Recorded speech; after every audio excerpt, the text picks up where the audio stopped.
Today we're making old-fashioned cutout sugar cookies. These are the cookies I grew up baking and decorating with my mom. They have an extra special texture, light and crispy, due to one not-so-secret ingredient. Let's get baking. We're going to start our cookie dough with 1 cup or 2 sticks of unsalted butter that have been left on the kitchen counter to come to room temperature. Plunk those in our mixing bowl, like so. And to that, we are going to add 1.5 cups of confectioner sugar. Zero out our scale. And that'll be, let me check my notes, 173 grams. There we go.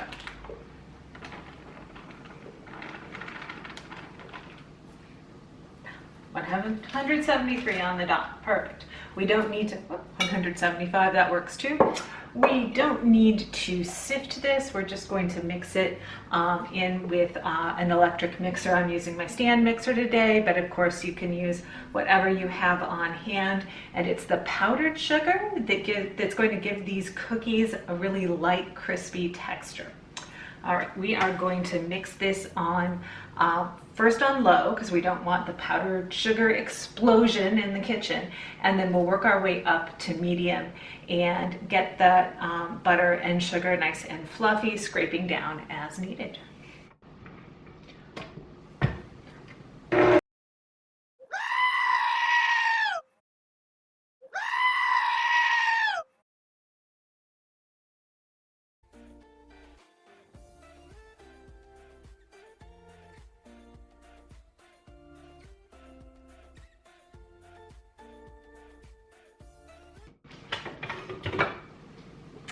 All right, so here is our powdered sugar and butter mixture. You can kind of tell that's a little lighter and fluffier.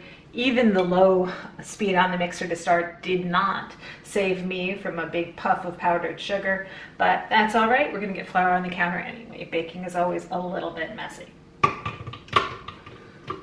right, bowl back on the mixer, and to that we are going to add 1 egg,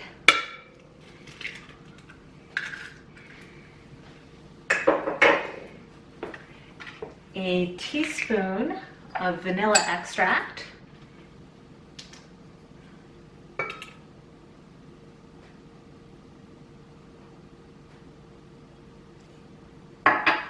and half a teaspoon of almond extract. And these cookies don't taste overwhelmingly almondy. My kids, who didn't think for a long time that they liked the flavor of almond, never were bothered by this in this recipe, that flavor in this recipe. However, if you definitely dislike that flavor, even in tiny quantities, you can just go with all vanilla. That's no problem. Either a little more vanilla or just omit the almond extract altogether. All right, so we are going to mix that in until it's thoroughly incorporated, and then we'll be adding our dry ingredients.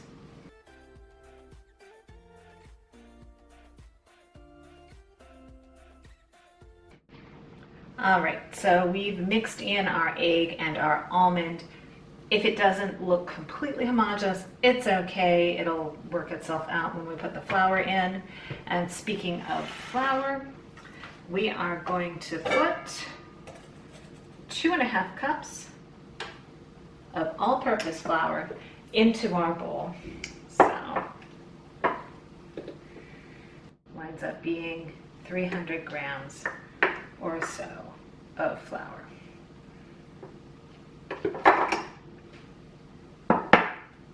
We'll add a teaspoon of cream of tartar and a teaspoon of baking soda.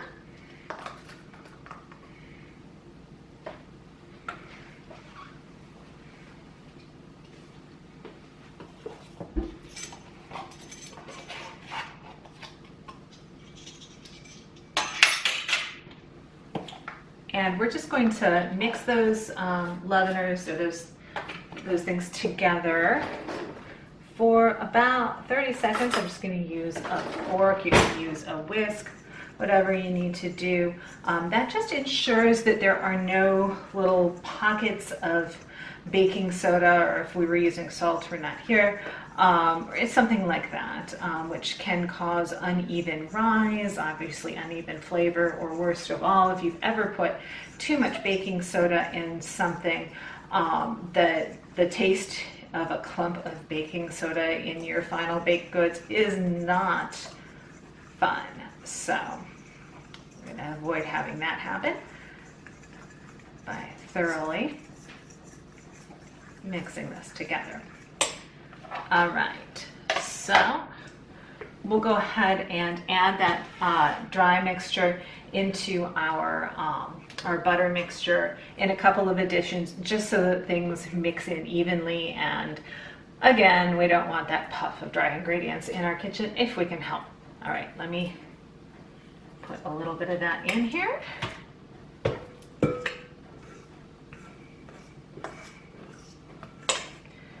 We're going to mix, and we'll do the same again, scraping down as necessary.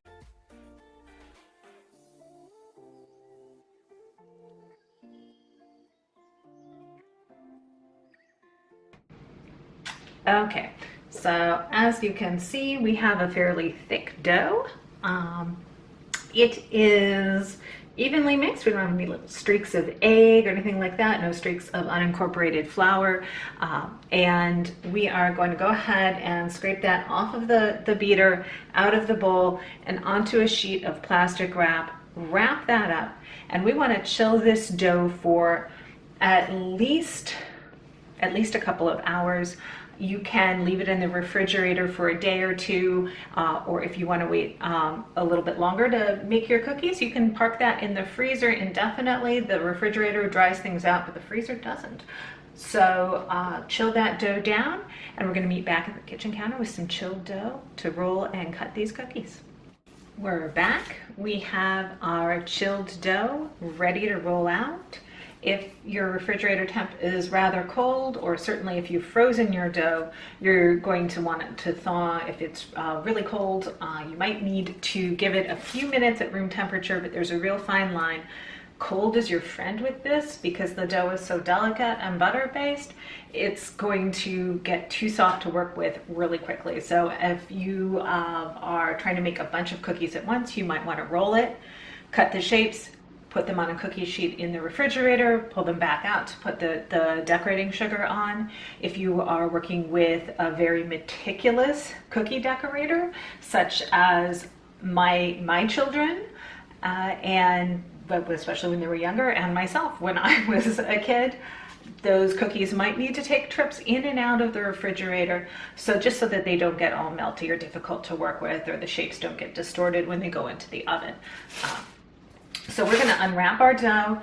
I've got, again, the counter is floured. We don't want to use too much flour, because we'll wind up with tougher cookies, and the whole thing that's special about these cookies is that light texture that they get from the powdered sugar instead of granulated sugar. So we don't want to work in too much flour, but obviously we need enough to have the cookies come off the counter in one piece. You could go as far as to put plastic wrap down on your counter and then flour that, if that would give you a little more help. The other thing I'll do is probably only work with about half of the dough at once. That way the rest of it doesn't warm up too much. We do want to leave as little scrap as possible, because we can re-roll the scraps, but of course they pick up a little bit more flour each time. So we want to cut the cookie shapes in such a way that we have as little scrap as possible in the first place. All right, here we go. Half the dough on the counter. The other half will go back in the fridge for a few minutes, and I'll pop that back out when I put these in the oven. Speaking of the oven, these are going to go into a 375-degree oven for maybe, we're going to roll them pretty thin. I'll show you how thin. So the thinner your cookies are, the more delicate. And a thinner cookie, it's going to need maybe only 5 or 6 minutes in the oven. Cookies that are cut in larger shapes or a little bit on the thicker side will need more like 7 or 8 minutes, but these bake very quickly. All right, make making sure I get flour on both sides. Some folks will roll cookies like these in powdered sugar. If you think they're going to be tough to work with, that might be an option as well.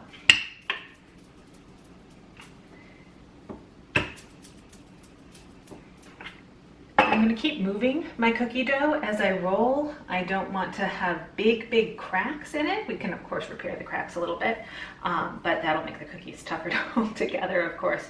So I'm going to roll, turn, roll, turn.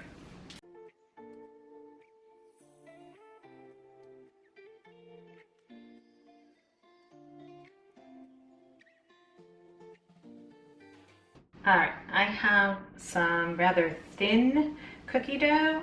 I would say this is somewhere between 1/8 and 1/4 of an inch thin. If you start to see cracks form, you can, and you may not be able to see that quite, but there's a little crack forming. Roll, when you're almost done, you might roll with the direction of the crack, and that will help you avoid widening it. And of course, you can always arrange your cookie cutters so that kind of falls between cookies. All right, so I have just a few shapes. We're going to make a bunch of trees. And as I cut my cookies out, if the cookie comes with the cookie cutter, great. Got my cookie sheet ready to go. I'm just going to pop that onto my cookie sheet. And if you can kind of see, before they warm up too much, how thin that is, that's fairly thin. All right, you do just want to be consistent with them. If you have some cookies that are much thinner than others, pretty obviously those are going to burn. If you wind up with your cookie dough sticking to the cookie cutter too much, you can just dip it in a little bit of flour on the counter and that should help, or of course clean in between cookies if you need to. So I try to put cookies of about the same size on the same tray, again just so that you don't have some burn while the others are still finishing baking. So we'll often have a tray just for tiny cookie shapes, like this little angel we have here. And as we have awkward little spaces, we'll use those tiny cookie cutters and wind up with a tray of little miniature cookies. From that not quite half a batch of dough, I have a tray of snowmen, a tray of trees. We don't want to put these together too close together because they will spread a little bit, and a few of these tiny angels on a tiny tray. So I also have just a little bit of scrap left. I am going to collect the rest of the scrap dough as I keep going, and then we'll re-roll that all at once again so that we kind of minimize the amount of scraps or the amount of times that any particular bit of dough gets re-rolled.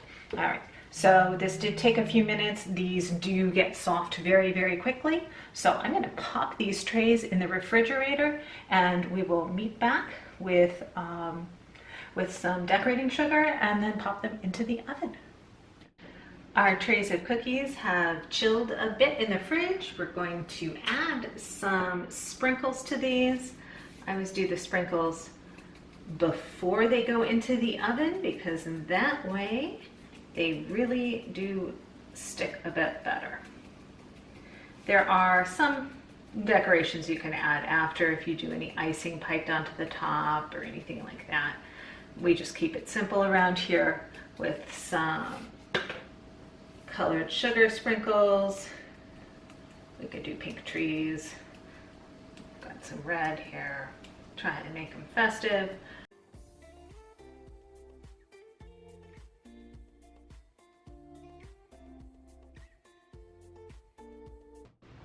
Our cookies are out of the oven and they did just take about 5.5 minutes.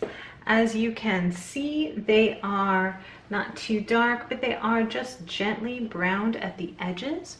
We're gonna let those cool on the cookie sheet for about 5 minutes or so, and then we can slide them directly onto the cooling rack, or we can leave them on the cookie sheet if we'd like. As long as they aren't too browned, it's okay for them to sit on the cookie sheet. If they got a little close to being over browned, then we do want to get them off of the cookie sheet and onto the cooling rack. It just helps them to not continue to cook too much more. Our cookies have baked and cooled, and they are ready for us to give them a try. As you can see, they're just barely golden on the bottom, not even browned. Let's take a taste. Delicious as ever. Thank you for joining us, and be sure to check back every Friday afternoon for a new video.